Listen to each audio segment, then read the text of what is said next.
Assalamualaikum warahmatullahi wabarakatuh. Salam, Om Swastiastu, Namo Buddhaya. Good morning, ladies and gentlemen. Let me ask you some questions. What comes to your mind when you hear about East Javanese culture? And how do we celebrate Independence Day in East Java? For many, the answer might be sunhurk.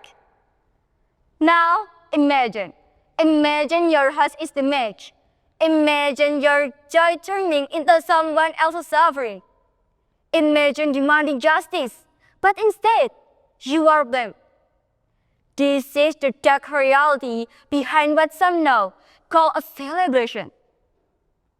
Honorable judges, respected teachers, and dear friends, first of all, let's give our praise and gratitude to God Almighty for the blessing of health and the opportunity to gather here today.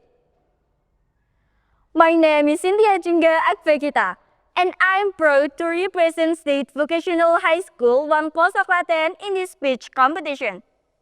Today, I will deliver a speech on a powerful title, The True Identity of a Javanese Culture, Between Preservation and Destruction. Ladies and gentlemen, social and cultural identity is not only about dances, traditional ceremonies, or arts. Culture is a bridge of interaction that shapes how we live. It includes values, norms, and a tradition that form our identity.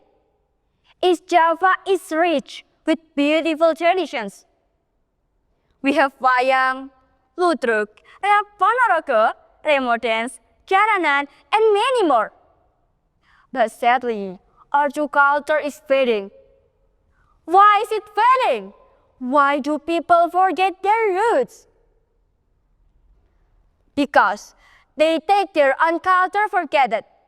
Because they think traditional culture is outdated, not modern, not cool. Because they see it as complicated. Meanwhile, the sunhurk culture, which is not originally part of our tradition, continues to grow. My brothers and sisters, in the past 3 years, sunhurk has taken many victims in East Java. Let me give you an example.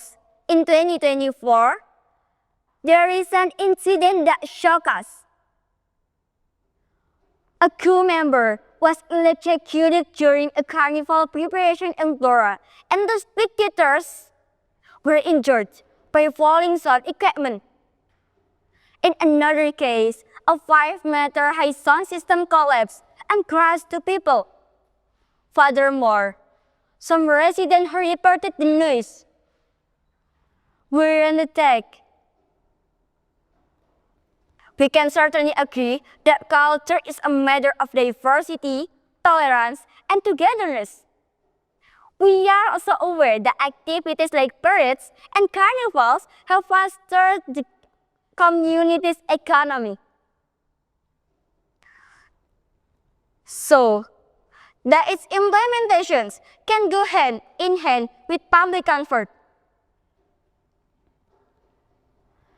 Thus, good regulation is essential.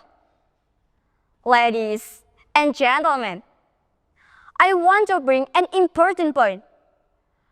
The East Java Provincial Government announced on August 6, 2025 is not banning gas system. Instead, the goal to create public order and comfort.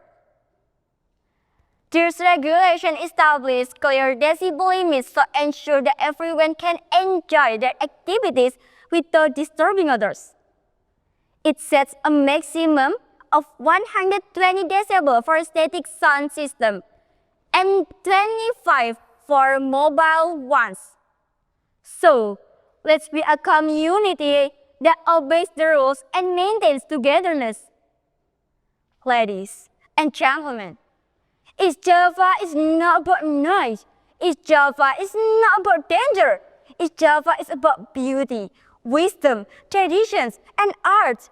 And we must protect our cultural heritage before it disappears completely. So, let us work together. Let us raise awareness. Let us restore respect for its Javanese culture. That's all for me. Thank you for your attention. Wassalamualaikum warahmatullahi wabarakatuh.